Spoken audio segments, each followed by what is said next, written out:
السلام عليكم ورحمة الله وبركاته. إن الحمد لله نحمده ونستعينه ونستغفره ونعوذ بالله من شرور أنفسنا ومن سيئات أعمالنا. من يهده الله فلا مضل له ومن يضلل فلا هادي له. وأشهد أن لا إله إلا الله وحده لا شريك له وأشهد أن محمدا عبده ورسوله. أما بعد فقد قال الله تعالى في القرآن العظيم: أعوذ بالله من الشيطان الرجيم. بسم الله الرحمن الرحيم. يا أيها الناس اتقوا ربكم الذي خلقكم من نفس واحدة وخلق منها زوجها وبث منهما رجالا كثيرا ونساء واتقوا الله الذي تساءلون به والأرحام إن الله كان عليكم رقيبا. يا أيها الذين آمنوا اتقوا الله حق تقاته ولا تموتن إلا وأنتم مسلمون. يا أيها الذين آمنوا اتقوا الله وقولوا قولا سديدا يصلح لكم أعمالكم ويغفر لكم ذنوبكم ومن يطع الله ورسوله فقد فاز فوزا عظيما. إن أصدق الحديث كتاب الله وأحسن الحديث حديث محمد وشر الأمور محدثاتها وكل محدثة بدعة وكل بدعة ضلالة وكل ضلالة في النار. اللهم صل على محمد وعلى آل محمد كما صليت على إبراهيم وعلى آل إبراهيم إنك حميد مجيد. اللهم بارك على محمد وعلى آل محمد كما باركت على إبراهيم وعلى آل إبراهيم إنك حميد مجيد. கணியத்துக்குரிய எல்லாம் அல்ல அல்லாஹ் ஜல்ல ஷானஹு நல்லடியார்களே, சகோதர சகோதரிகளே, அல்லாஹ்வுடைய அளப்பெரும் கிருபையினால் அவன் நமக்கெல்லாம் கடமையாக்கி இருக்கக்கூடிய இந்த ஜும்ஆவுடைய கடமையை நிறைவு செய்வதற்காக நாம் எல்லாம் இங்கே ஒன்று கொண்டிருக்கிறோம். அல்ஹம்துலில்லாஹ். இந்த சிறப்புக்குரிய தருணத்தில் ஷைத்தானிடம் எச்சரிக்கையாக இருப்போம் என்கிற தலைப்பில் ஒரு சில செய்திகளை நாம் கவனத்தில் கொள்வோமா? அன்புக்கினிய அல்லாஹ்வின் நல்லடியார்களே, மனிதர்களாக இருக்கக்கூடிய நமக்கெல்லாம் நம்முடைய வாழ்வில் நாம செய்ய வேண்டிய நல்ல காரியங்கள் என்னென்ன என்கிற ஒரு பட்டியல் இருக்கும். அதுபோல நாம் செய்யக்கூடாத தவிர்த்து நடக்க வேண்டிய தீமையான காரியங்கள் என்னென்ன என்கிற ஒரு பட்டியலும் இருக்கும். ஒரு மனிதன் எந்த அளவுக்கு நல்ல காரியங்களை அவனுடைய வாழ்க்கையில் செய்வதற்கு அவன் முயல்கிறானோ அதைவிட ஒரு படி மேலாக அவன் தன்னுடைய வாழ்க்கையில தீய காரியங்களை விட்டு தவிர்த்து நடக்க வேண்டும் என்கிற அந்த சிந்தனை அவனிடத்துல வர வேண்டும்.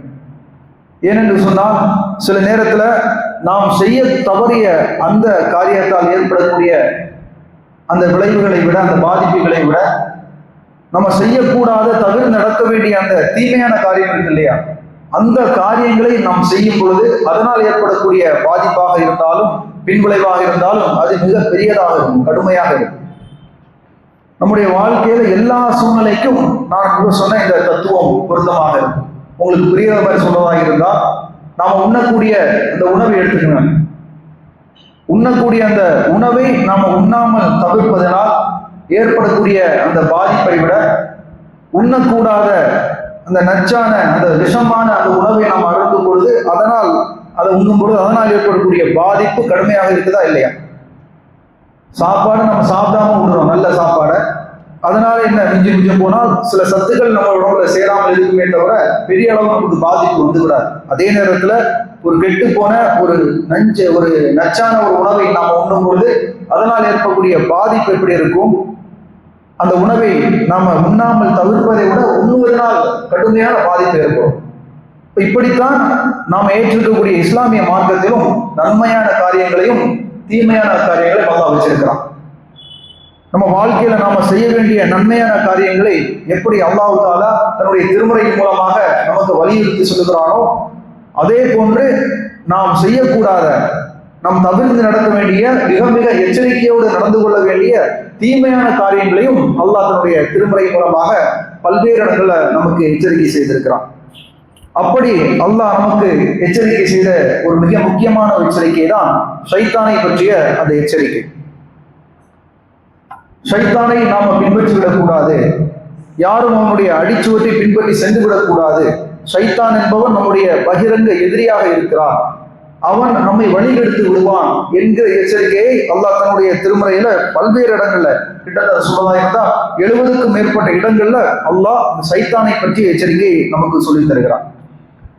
திருமறை குர்ஆன்ல பார்க்கிறோம், 24வது அத்தியாயம் 21வது வசனத்துல அல்லாஹ் சொல்லுகிறான், யா அய்யுஹல்லதீன ஆமனூ லா தத்தபியூ ஹுதுவாத்தி ஷைத்தான். நம்பிக்கை கொண்ட மக்களே, ஷைத்தானுடைய அடிச்சுவற்றை நீங்கள் பின்பற்றி விடாதீர்கள். யார் ஷைத்தானுடைய அடிச்சுவற்றை பின்பற்றுகிறார்களோ அவர்கள் வழிகெட்டு போய் விடுவார்கள், ஷைத்தான் அவர்களை வழிகெடுத்து விடுவான் என்று அல்லாஹ் எச்சரிக்கை செய்கிறான். அதே மாதிரி பார்க்கிறோம், 2வது அத்தியாயம் 208வது வசனத்தை அல்லாஹ் சொல்கிறான், யா அய்யுஹல்லதீன ஆமனூ உத்ஹுலூ ஃபிஸ்ஸில்மி காஃபா. நம்பிக்கை கொண்ட மக்களே, இஸ்லாத்தில் நீங்கள் முழுமையாக நுழைந்து விடுங்கள்.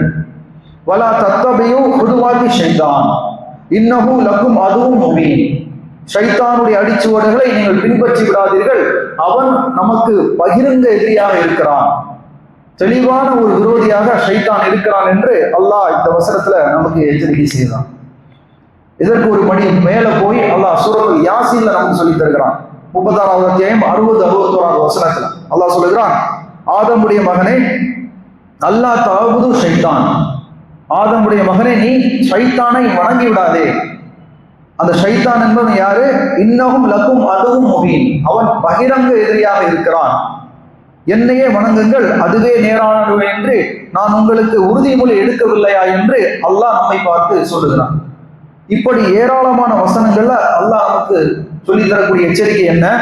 இந்த ஷைத்தான் என்பவன் மிகப்பெரிய மோசமானவன், நம்முடைய அமல்களை எல்லாம் அழிக்கக்கூடியவன், நம்மை தவறான வழியை நோக்கி அழைத்து சென்று விடுவான், நம்மை வழிகேட்டை நோக்கி அவன் அழைத்து சென்று விடுவான். எனவே அவனிடத்துல நீங்கள் எச்சரிக்கையாக இருங்கள் என்று அல்லாஹ் நமக்கு சொல்லி காட்டுகிறான்.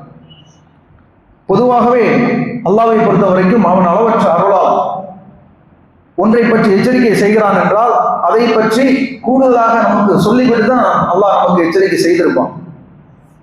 ஷைத்தானுடைய சூழ்ச்சி இருப்பதாக அல்லாஹ் நமக்கு ஏற்கனவே சொல்லிவிட்டானா இல்லையா? அல்லாஹ் ஒன்றும் நமக்கெல்லாம் தெரியாமல், நமக்கு ஒரு அறிவிக்காமல், நமக்கு எச்சரிக்கை செய்யாமல் ஷைத்தான நேரடியாக நம்மை குழப்புவதற்கு இந்த உலகத்தில் அனுப்பல. அப்படி மட்டும் அல்லாஹ் அனுப்பி இருந்தானா சிந்திச்சு பாருங்களேன், இந்த உலகத்துல ஒரு ஆளாலும் தப்ப முடியாது. ஷைத்தான் என்பது யாரு, ஷைத்தான் இப்படியெல்லாம் சூழ்ச்சி செய்வான் என்கிற எந்த ஒரு எச்சரிக்கையும் இல்லாமல் அல்லாஹ் நேரடியாக ஷைத்தானை நம்மிடத்தில் அனுப்பி இவர்கள் யாரெல்லாம் நல்லவர்கள், யாரெல்லாம் தீமையை நோக்கி செல்கிறார்கள் என்பதை அவன் சோதிக்க முற்பட்டிருந்தா கண்டிப்பாக மனிதர்களில் ஒருவர் கூட நாம தப்பி இருக்க மாட்டோம். எல்லாருமே ஷைத்தானுடைய சூழ்ச்சியில விழுந்து போயிருக்கும். ஆனால் அல்லாஹ் அப்படி செய்யலாம். அல்லாஹ் என்ன செய்கிறான்? ஷைத்தானை பற்றிய எச்சரிக்கையை தன்னுடைய திருமுறையில அழகா தெளிவா சொல்லி தருகிறான். ஷைத்தான் என்பவன் யாரு, அவன் எப்படியெல்லாம் நம்மை வழிகெடுப்பான், எந்தெந்த வழிகள் எல்லாம் அவன் நம்மை நோக்கி வருவான், அப்படி அவன் வரக்கூடிய நேரத்துல அவனை நாம எதிர்கொண்டால் எப்படி அதிலிருந்து நாம தப்ப வேண்டும் என்கிற எல்லா விஷயங்களையும் சேர்த்துதான் அல்லாஹ் என்ன செஞ்சிருக்கிறான், நமக்கு சொல்லி தந்திருக்கிறான். ஆனால் இன்றைக்கு பெரும்பாலான மக்கள் நாம என்ன செய்கிறோம், இந்த எச்சரிக்கைகளை எல்லாம் நம்ம அப்படி காற்றுல பறக்க விட்டு ஷைத்தானை பின்பற்றி போகக்கூடிய மக்களாக தான் இருக்கிறோம். இன்னைக்கு உலகத்துல பெரும்பாலான அந்த குற்றங்களும் தவறுகளும் நடப்பதற்கு என்ன காரணம்? ஷைத்தானை பற்றியுடைய அந்த அச்சத்தை, அந்த எச்சரிக்கையை மக்கள் மறந்ததுதான் காரணம். பொதுவாகவே நீங்கள் பாருங்களேன், ஒரு மனிதன் நல்லவனாக நேர்மையாளனாக இருப்பதற்கு என்ன தேவை? ஷைத்தானுடைய அந்த சூழ்ச்சியை நீங்க பாருங்க, அவன் எப்படி நம்மை வழிகெடுக்க முயற்சி செய்யறான். ஏராளமான வழிகளை வச்சிருக்கிறான். அதுல மிக முக்கியமான ஒரு வழிதான் இறை நினைவை விட்டும் நம்மை தூரமாக்கக்கூடிய அந்த வழி. பல்வேறு வழிகள் மூலமாக நம்மளை சோதிக்கிறான் ஷைத்தான். அதுல அவன் எடுத்திருக்கக்கூடிய ஒரு முதன்மையான அந்த வழிமுறை என்ன? இறைவனுடைய நினைவை விட்டும் நம்மை தூரமாக்கக்கூடிய அந்த வழிமுறை. இன்னைக்கு உலகத்துல பாருங்களேன், ஒரு மனிதன் நல்லவனாக, அவன் நேர்மையாளனாக, உண்மை பேசக்கூடியவனாக, ஒரு நல்ல முஸ்லீமாக இருப்பதற்கு என்ன காரணம்? அவனுடைய உள்ளத்துல இறைவனுடைய அந்த நினைவு இருப்பதுதான் காரணம். நம்ம எதை செய்தாலும் அல்லாஹ் பார்த்துட்டு இருக்கிறான், நம்ம என்ன பேசினாலும் அல்லாஹ் கேட்டுக்கொண்டு இருக்கிறான், நாம செய்யக்கூடிய காரியங்களை எல்லாம் அல்லாஹ் கண்காணித்துக் கொண்டிருக்கிறான் என்கிற அந்த ஒரு சிந்தனை அவனுடைய உள்ளத்துல இருப்பதனுடைய வெளிப்பாடுதான் அவன் நல்லவனாக, நேர்மையாளனாக இந்த உலகத்துல இருக்கிறான். ஒரு மனிதனுடைய உள்ளத்துல இருந்து அந்த இறை நினைவை மட்டும் நீங்க எடுத்துட்டு பாருங்க. ஒரு மனிதனுடைய உள்ளத்துல இருந்து அந்த இறைவனை விட்டு போய்விட்டுன்னு வைங்களேன், அந்த மனிதன் எப்படிப்பட்ட பெரும் பெரும் பாவம் செய்வதற்கும் தயாராகிறான். ஏன்னா அல்லாஹ் நம்மளை பார்த்துட்டு இருக்கிறான் என்கிற சிந்தனை அவனுக்கு வராது. அல்லாஹ் நம்மை கண்காணித்து கொண்டிருக்கிறான், நாளை மறுமையில அல்லாஹ் நம்மை குற்றம் பிடிப்பான் என்கிற எந்த சிந்தனையும் அவனுடைய மூளைக்கு வராது. அதனுடைய வெளிப்பாடு நல்லவனாக இருந்தவன் கேடுகிட்ட மனிதனாக போறானா இல்லையா? அப்படிப்பட்ட ஒரு வழிமுறையை தான் ஷைத்தான் கையில் எடுக்கிறான். மனிதர்களுடைய அந்த இறை நினைவை விட்டும் தூரமாக்கக்கூடிய அந்த செயல்களை அவன் செய்வதாக அல்லாஹ் சொல்லி காட்டுகிறான். அதனால தான் திருமறை குர்ஆனை எடுத்து பாருங்களேன், பெரும்பாலான இடத்துல இறை நினைவை பற்றியும் இறை எச்சத்தை பற்றியும் அல்லாஹ் திரும்ப திரும்ப திரும்ப மனிதர்களுக்கு நினைவூட்டிக் கொண்டே இருப்பான். அல்லாஹ்வுடைய தூதர் ஸல்லல்லாஹு அலைஹி வஸல்லம் அவர்களுடைய வாழ்க்கையை நீங்க எடுத்து பாருங்களேன், அல்லாஹ்வுடைய தூதரும் எல்லா காரியங்களிலும் அந்த இறை நினைவை சொல்லிக்கொண்டே இருப்பார். குறிப்பாக உபதேசங்கள் பேசக்கூடிய இடங்களில் எல்லாம் அல்லாவை நினைவுபடுத்தி விட்டு அல்லாஹ்வுடைய அச்சத்தை பற்றிய அந்த நினைவூட்டலை கொடுத்து விட்டு தான் அல்லாஹ்வுடைய தூதர் என்ன செய்வாங்க, அந்த உரையை நிகழ்த்துவார்கள். பார்க்குறோமா இல்லையா? ஒவ்வொரு பயானின் போதும் அந்த வசனங்களை அல்லாஹ்வுடைய தூதர் ஓதி காட்டுவாங்க. யா அய்யுஹன்னாஸ் தகு ரப்பக்கும் அல்லதி ஹலகக்கும் மின் நஃப்ஸி வாஹிதா, மனிதர்களே உங்களை ஒரு ஆண் பெண்ணிலிருந்து படைத்த உங்களுடைய இறைவனை அஞ்சுங்கள் என்று அந்த வசனம். யா அய்யுஹல்லதீன ஆமனு தக்குல்லாஹ வக்கத் காத்திஹி என்கிற அந்த வசனம். யா அய்யுஹன்னாஸ் என்கிற அந்த எல்லா வசனங்களிலும் அல்லாஹ்வுடைய தூதர் என்ன செய்வாங்க, மனிதர்களே நீங்கள் அல்லாஹ்வை அஞ்சிக் கொள்ளுங்கள் என்கிற அந்த எச்சரிக்கையை நினைவூட்டி விட்டுதான் அந்த உபதேசத்தை ஆரம்பிப்பார்கள். என்ன காரணம்? ஏனென்று சொன்னால் அந்த இறை நினைவு அந்த மனிதனுடைய உள்ளத்தில் இருந்தால்தான், அந்த இறையச்சம் அந்த மனிதனுடைய உள்ளத்தில் இருந்தால்தான் சொல்லக்கூடிய உபதேசம் அவனுக்கு பயனளிக்கும். அவனுடைய உள்ளத்துல எந்த ஒரு அல்லாஹ்வை பற்றியுடைய அச்சமோ நினைவோ இல்லைன்னு வைங்களேன், அவனிடத்துல எவ்வளவுதான் நீங்கள் உபதேசம் செய்தாலும் அவனுக்கு அதை அவனுடைய உள்ளத்துல அது போய் எட்டவே எட்டாது. அதனுடைய வெளிப்பாடு என்ன உபதேசம் கேட்டாலும் அவன் செய்யக்கூடிய தீமைகளை செய்து கொண்டேதான் இருப்பான். நம்மளும் சிலர் அப்படி இருக்கிறாங்களா இல்லையா? எல்லா பயானுக்கும் சரியாக வந்துருவாங்க, எங்க பயான் நிகழ்ச்சி நடந்தாலும் அதுல கொண்டு கலந்து கொள்வார்கள். இன்னும் சொல்றதா இருந்தால் வரக்கூடிய அந்த பேச்சாளர்களுக்கு மார்க்க சந்தேகங்கள் கூட கேட்கக்கூடிய மக்களாக இருப்பார்கள். எனக்கு அதுல சந்தேகம், எனக்கு இதுல சந்தேகம் என்று. ஆனால் அவருடைய வாழ்க்கையை நம்ம எடுத்து பார்த்தால் அவருடைய வாழ்க்கையில இஸ்லாமிய அந்த செயல்பாடுகள் எதுவுமே இருக்காது. என்ன காரணம் என்றால் அவர்கள் அந்த அவரிடத்துல உள்ளத்துல அந்த இறை நினைவு இல்லை. அல்லாஹ்வை பற்றியுள்ள அந்த சிந்தனையும் அல்லாஹ்வை பற்றியுள்ள அச்ச உணர்வும் அவருடைய உள்ளத்தில் வராதனுடைய வெளிப்பாடுதான். அவர்கள் எவ்வளவு மிகப்பெரிய உபதேசத்தை கேட்டாலும் அவர்கள் ஷைத்தானால் மிகைக்கப்பட்ட மக்களாக மாறுகிறார்கள். இதை அல்லாஹ் தன்னுடைய திருமுறையிலே சொல்லி காட்டுகிறார். நம்ம பார்க்கிறோம் 58வது அத்தியாயம் 19வது வசனத்தில் அல்லாஹ் சொல்லுகிறான், ஷைத்தான் அவர்களை மிகைத்து விட்டான், அல்லாஹ் நினைவை விட்டும் அவர்களை அவன் மறக்க செய்து விட்டான். அவர்களே ஷைத்தானுடைய கூட்டத்தினர். கவனித்துக் கொள்க, அலா இன்ன ஹிஸ்ப ஷைத்தானி ஹுமுல் ஹாஷிரூன், ஷைத்தானின் கூட்டத்தினர் நஷ்டவாளிகள். அல்லாஹ் சொல்லக்கூடிய எச்சரிக்கை. யார் இறை நினைவை விட்டு தூரமாக போகி ஷைத்தானுடைய அந்த அடிச்சுவத்தை பின்பற்றி தீமைகளை மூழ்கி கிடக்கிறார்களோ அவர்களை பற்றி அல்லாஹ் சொல்கிறான், இவர்கள் எல்லாம் ஷைத்தானுடைய கூட்டாளிகள். ஹிஸ்பு ஷைத்தான், ஷைத்தானுடைய நண்பர்கள் இவர்கள். இந்த ஷைத்தானுடைய நண்பர்கள் அவர்கள் தான் நஷ்டவாளிகள் என்று அல்லாஹ் இந்த வசனத்துல நமக்கு எச்சரிக்கை செய்கிறான். அல்லாஹ்வுடைய அந்த இறை நினைவை விட்டும் தூரமாக்கக்கூடிய அந்த காரியத்தை ஷைத்தான் செய்கிறான் என்கிற அந்த உணர்வு நம்மிடத்தில் எப்போதுமே இருக்க வேண்டும். பொதுவாகவே ஒரு காரியத்தை பற்றி நமக்கு ஒரு உணர்வு இருந்துன்னு வைங்களேன், ஒரு பாதிப்பு ஏற்பட போகிறது அல்லது ஒரு பிரச்சனை வரப்போகிறது என்றால் இந்த பிரச்சனை இப்படிதான் வரும், இந்த பிரச்சனையால் என்னென்ன பாதிப்புகள் ஏற்படும், அதிலிருந்து நாம தப்ப வேண்டும் என்றால் இதை செய்ய வேண்டும் என்கிற அந்த உள்ளுணர்வு அந்த சிந்தனை நம்மிடத்தில் இருந்து வைங்களேன், கண்டிப்பாக நாம என்ன செய்வோம், அந்த பிரச்சனையிலிருந்து விலகுவதற்கான வழிகளை தேடுவோமா இல்லையா? அதே போன்றுதான் இந்த ஷைத்தானுடைய விஷயத்திலும் நாம இருக்க வேண்டும். ஏன்னா அல்லாஹ், நான் ஏற்கனவே சொன்னது போல, அல்லாஹ் ஷைத்தானை நேரடியாக ஒன்று நம்மிடத்துல அனுப்பல. எப்போது ஆதம் அலைஹிஸ்ஸலாம் அவர்கள் படைக்கப்பட்டார்களோ அப்போதே ஷைத்தானுடைய சூழ்ச்சியை பற்றி அல்லாஹ் நமக்கு தெளிவாக எச்சரிக்கை செய்து விட்டான். நமக்கெல்லாம் தெரியும் ஆதம் அலைஹிஸ்ஸலாமுடைய வரலாறு. அல்லாஹ் ஆதம் அலைஹிஸ்ஸலாம் அவர்களை படைத்து எல்லா பூமியில் உள்ள அனைத்தையும் கற்றுக் கொடுக்கிறான். கற்றுக் கொடுத்து விட்டு வானவர்களையும் இவர்களையும் நெருப்பால் படைக்கப்பட்ட அந்த ஜின்களையும் அழைத்து கட்டுப்பட சொல்லுகிறான், சுஜூது செய்ய சொல்லுகிறான். எல்லாரும் கட்டுப்படுகிறார்கள், ஷைத்தான் மட்டும் கட்டுப்பட மறுக்குகிறான். அவனுடைய ஆணவத்தை எங்க காட்டுறானா இல்லையா? களிமண்ணால் படைத்த இந்த மனிதருக்கு நான் கட்டுப்பட மாட்டேன் என்று அல்லாஹ்விடத்தில் அவன் கோபத்தை ஏற்படுத்துகிறான். அதனால அல்லாஹ்வுடைய கோபத்திற்கும் சாபத்திற்கும் ஆளாகுகிறான். அல்லாஹ்வுடைய அருளை விட்டு தூரமாக்கப்பட்டு துரத்தி எடுக்கப்படுகிறான். அப்படி துரத்தி அடிக்கும் பொழுதே ஷைத்தான் அல்லாஹ்விடத்துல ஒரு வாக்குறுதி வாங்கினானா இல்லையா? என்ன வாக்குறுதி? உன்னுடைய அடியார்களை நான் வழிகெடுப்பேன், அவர்களுடைய முன்னும் பின்னும் வலமும் இடமும் இருந்து அவர்கள் நான் கெடுப்பேன் என்கிற அந்த வாக்குறுதியும் அந்த ஷைத்தான் ஆதம் அலைஹிஸ்ஸலாம் அவருடைய அந்த காலத்திலே பெற்றுவிட்டான்.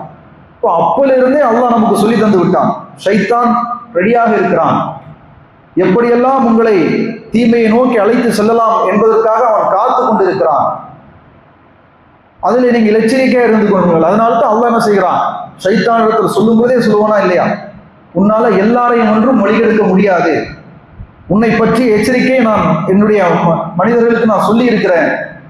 யார் அந்த எச்சரிக்கையில கவனமாக இருக்கிறார்களோ, அதுல கவனமாக நடந்து கொள்கிறார்களோ அவர்களால் உன்னை வழிகெடுக்க முடியாது. நீ அவர்களை வழிகெடுக்க நினைத்தால் அவர்கள் உன்னை தோற்கடிப்பார்கள் என்கிற விஷயத்தையும் சேர்த்துதான் அல்லாஹ் ஆதம் அலைஹிஸ்ஸலாம் அவர்கள் அந்த சம்பவத்தில் சொல்லி இருக்கிறான். இப்போ அதை நம்ம உணர்ந்து கொள்ள வேண்டும். உலக விஷயத்துல கவனமா இருக்கிறோமா இல்லையா? உலக விஷயத்துல ஒரு பிரச்சனை வரும், அது இந்த வழியில் தான் வரும், அது வந்தால் இப்படி தடுக்கலாம் என்று தெரிந்தால் அதை எந்த அளவுக்கு கவனமாக கையாண்டு அந்த பிரச்சனையிலிருந்து நம்ம விலகிக் கொள்கிறோம்.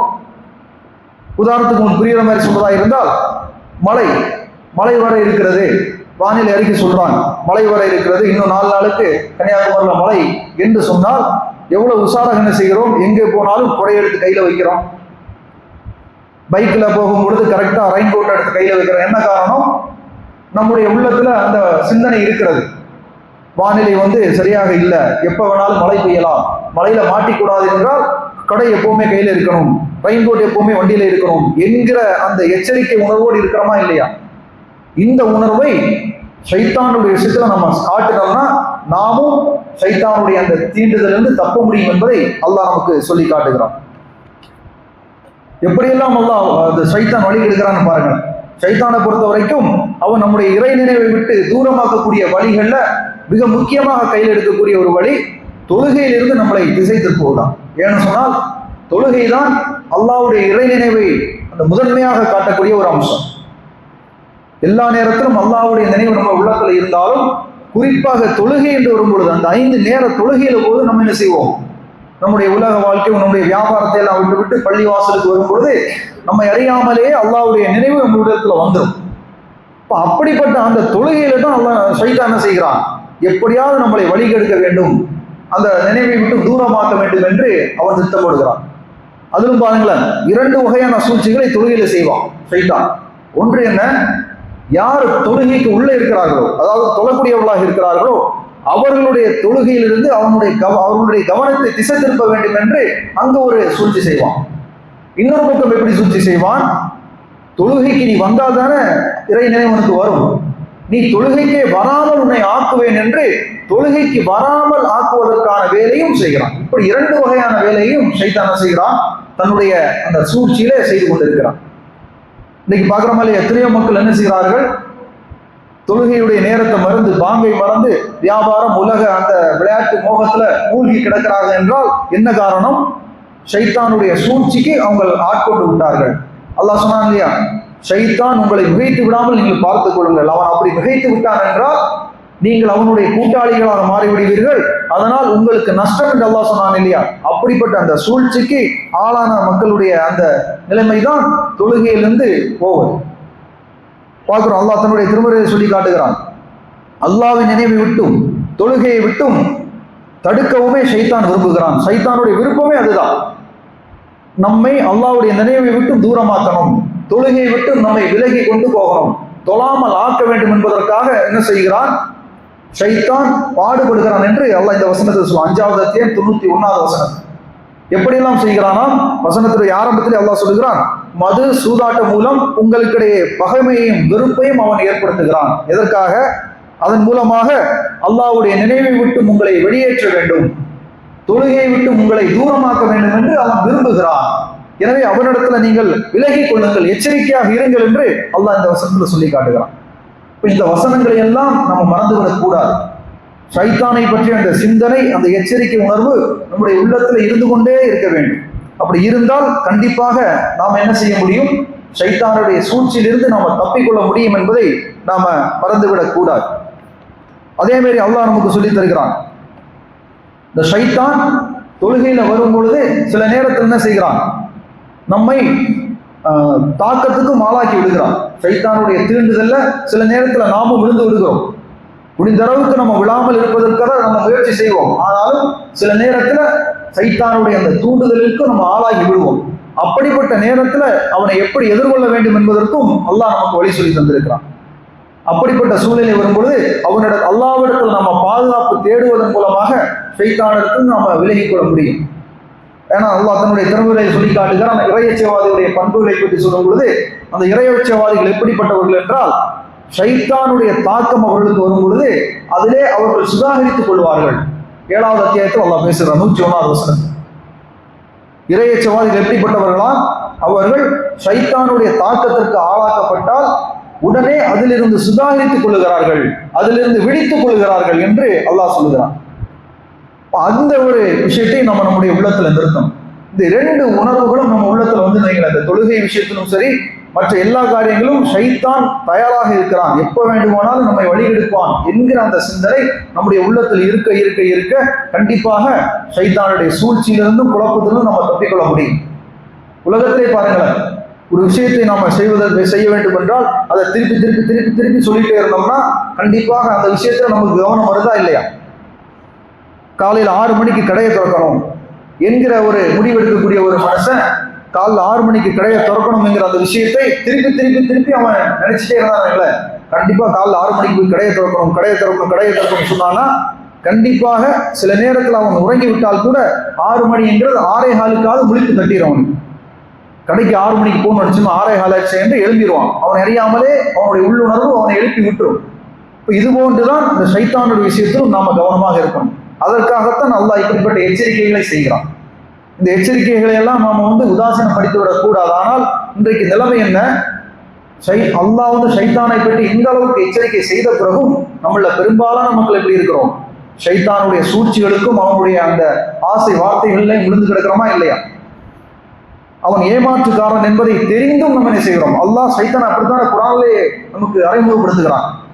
பல இடங்கள் அல்லாஹ் சைத்தானை பற்றி பேசும்பொழுது குருன்னா சொல்லி தருவான், ஏமாற்றுக்காரன்.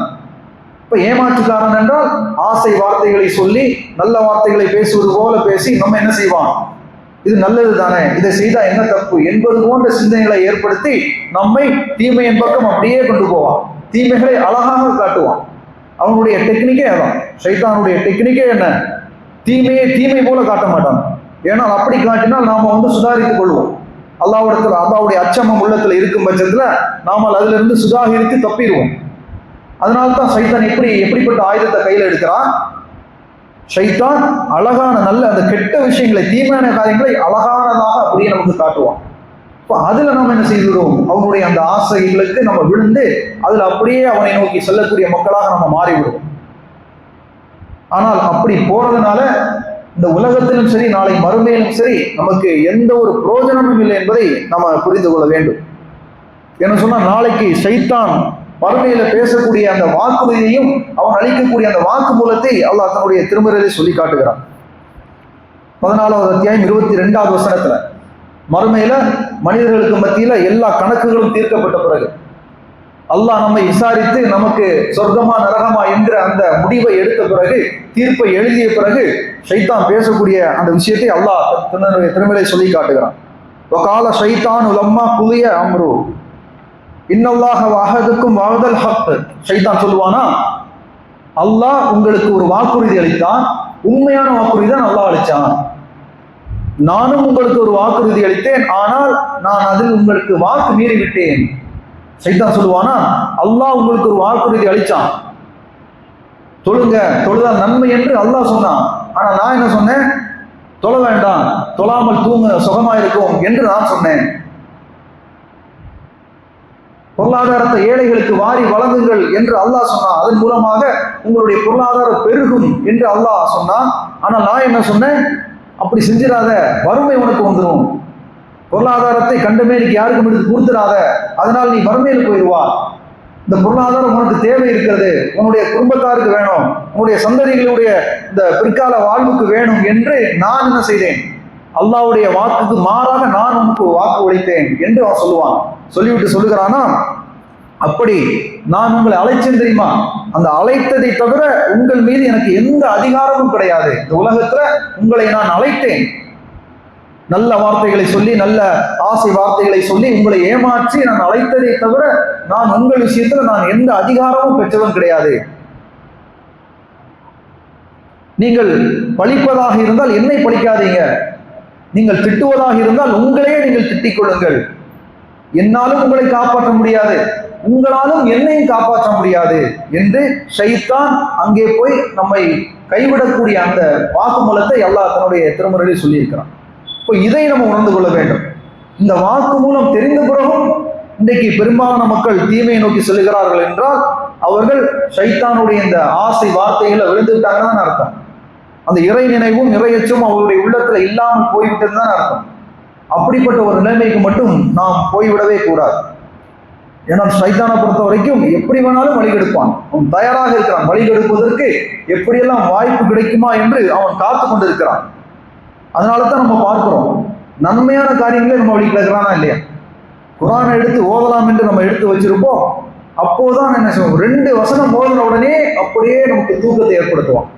அதனால தான் அல்லாஹ் தன்னுடைய திருமறையில் சொன்னானா இல்லையா, குர்ஆன் ஓடும் பொழுது நீங்கள் விரட்டப்பட்ட ஷைத்தான் இடத்துல இருந்து பாதுகாப்பு தேடுங்கன்னு சொல்லுவான். என்ன காரணம், நன்மையான காரியங்களை நம்ம செய்யும் பொழுதுதான் ஷைத்தானுடைய சூழ்ச்சி அந்த வீரியமாக இருக்கும். நீங்கள் ஒரு தீமையை செய்றீங்கன்னா பிரச்சனை இல்லை, அது அவனுக்கு இலகுவாக போயிடும், உங்களை அதை செய்வதற்கு அழகாக கொண்டு அனுப்பி விட்டுருவான். ஆனால் ஒரு நன்மையான காரியத்தை நீங்கள் செய்யும் பொழுதுதான் ஷைத்தான் செய்வான், அதை குழப்புவதற்காக நம்மை நோக்கி வருவான். ஒரு போனை எடுத்து பாக்குறீங்க, 5 நிமிஷம் பார்க்கலான்னு பார்த்துருப்பீங்க, தேவையில்லாத அந்த வீணான விஷயங்களை 2 மணி நேரம் 3 மணி நேரம் அப்படியே தாண்டி கொண்டு போயிடுவான், இலகுவாக்கி விட்டுருவான். நேரம் போறதே தெரியாத மாதிரி நம்மளை கொண்டு போய் நேரத்தை வீணடிச்சு விடுவான். அதே நேரத்துல குர்ஆன் எடுத்து ஒரு ஜுசு ஓதலான்னு வந்து உட்கார்ந்தோம்னா 2 வசனம் வருவதற்குள்ள அப்படியே தூக்கத்தை அப்படியே வரவழைப்பான், அப்படியே மூடி வச்சுட்டு தூங்கணும்னு எண்ணத்துக்கு நம்மளை கொண்டு தள்ளிடுவான். இதுதான் ஷைத்தானுடைய சூழ்ச்சி. அதே மாதிரி தொழுகைகளை பாருங்களேன், பார்க்குறோமா இல்லையா, நம்ம வியாபாரத்துல மூழ்கி கிடக்கும் பொழுது, உலக அந்த போகத்துல மூழ்கி கிடக்கும் பொழுது, வீணான விளையாட்டான காரியங்களை மூழ்கி கிடக்கும் பொழுது ஷைத்தான் வரமாட்டான். அதே நேரத்துல பள்ளிவாசல்ல நீங்க தொழுகைக்காக வந்து நின்று பாருங்களேன், சப்புல நீங்கள் வந்து கை கட்டின உடனே வருவான், வந்து என்ன செய்வான், அதை நினைச்சுப்பாரு இதை நினைச்சுப்பாரு என்று தொழுகையே மறக்கடிக்கக்கூடிய அளவுக்கு, ரக்காத்துடைய எண்ணிக்கை மறக்கக்கூடிய அளவுக்கு, சுஜூது செய்தமா ருக்குஹு போனோமா என்கிற அந்த மறதி வரக்கூடிய அளவுக்கு என்ன செய்கிறான் ஷைத்தான் தொழுகை விஷயத்துல வரானா இல்லையா. இப்படித்தான் ஷைத்தான் வருவான் என்கிற அந்த உணர்வு நமக்கு எப்பவுமே இருக்கணும். ஏன்னா அல்லாஹ் சொல்லிட்டானா இல்லையா, இப்படி எல்லாம் ஷைத்தான் வருவான், இப்படி எல்லாம் உங்களை வழிகெடுப்பான் என்று அல்லாஹ் சொல்லிவிட்டால் அதை நாம என்ன செய்ய வேண்டும், நம்முடைய உள்ளத்தில் நிலைநிறுத்திக் கொள்ள வேண்டும். அப்படி அந்த உள்ளத்தில் அந்த உள்ள உணர்வு வந்துட்டு நீங்களேன், கண்டிப்பாக நம்ம என்ன செய்ய முடியும், ஷைத்தானுடைய சூழ்ச்சி எப்படிப்பட்டதாக இருந்தாலும் அதை எதிர்கொண்டு, அல்லாஹ் சொன்னான் இல்லையா, குறிப்பிட்ட மக்களை உன்னால் வழிகெடுக்க முடியாதுன்னு ஷைத்தானிடத்தில் அல்லாஹ் சொன்ன பதில் சொன்னான் இல்லையா. ஷைத்தான் சவால் போடும் பொழுது ஷைத்தான் போட்ட சவால் என்ன, உன்னுடைய அடியார்கள் எல்லாரையும் நான் வழிகெடுப்பேன் என்று ஷைத்தான் சவால் இடுவான் அல்லாஹ்விடத்துல. அப்ப அல்லாஹ் என்ன செய்வான், உன்னால எல்லாரையும் ஒன்றும் வழிகெடுக்க முடியாது, அறியப்பட்ட சில மக்களை உன்னால வழிகெடுக்க முடியாது. யார் அவர்கள், அவர்கள் என்னுடைய எச்சரிக்கையை கவனமாக காது கொடுத்து கேட்டவர்கள், அந்த எச்சரிக்கையை தன்னுடைய வாழ்க்கையில அமல்படுத்தியவர்கள் என்று அல்லாஹ் சொன்னான் இல்லையா. அப்படிப்பட்ட அந்த மக்களாக நம்ம மாறினோம்னா நம்மாலும் என்ன செய்ய முடியும், ஷைத்தான் விஷயத்துல கவனமாக இருக்க முடியும், ஷைத்தானுடைய சூழ்ச்சியிலிருந்து நாம தப்பிக்கொள்ள முடியும். இப்போ அதை வந்து உள்ளத்துல நம்ம நிலைநிறுத்தி ஷைத்தான் இருக்கு, அந்த ஷைத்தானுடைய சூழ்ச்சிகளை பற்றி சிந்தனை எப்பவுமே நம்ம உள்ளத்துல இருக்கணும். எப்போ வேணா ஷைத்தான் வருவான், இங்கதான் வருவான் அங்கதான் வருவான் என்று இல்லை, நன்மையான காரியத்துலதான் அதிகமா வருவான் என்கிற சிந்தனை நமக்கு இருக்கணும். நான் பள்ளிவாசல்ல தானே இருக்கேன், இங்க ஷைத்தான் வரவா போறான், நான் குர்ஆன் தானே ஓதுறேன், இங்க ஷைத்தான் வரவா போறான் என்கிற சிந்தனை நமக்கு வந்து விடவே கூடாது. ஏன்னா இங்கதான் அதிகமா வருவதாக அல்லாஹ் சொல்றான். நன்மையான காரியங்களை நம்ம செய்யும் பொழுதுதான் அதிகமா வருவான். ஒரு ஏழைக்கு ஒரு உணவு வாங்கி கொடுக்கலாம்னு நினைக்கும் பொழுதுதான் என்ன செய்வான், ஷைத்தான் நமக்கு உள்ளத்துல வருவான். எதுக்கு நீ வாங்கி கொடுத்துக்கிட்டு, நீ கொடுக்கலன்னா 10 பேர் கொடுக்க போறாங்க என்கிற மாதிரி சிந்தனையை நம்ம உள்ளத்துல போடுவான். இப்படி போடுவதன் மூலமாக நம்மை அவனுடைய அந்த வலையில வீழ்த்துவதற்கு ஷைத்தான் முயன்று கொண்டே இருப்பான்.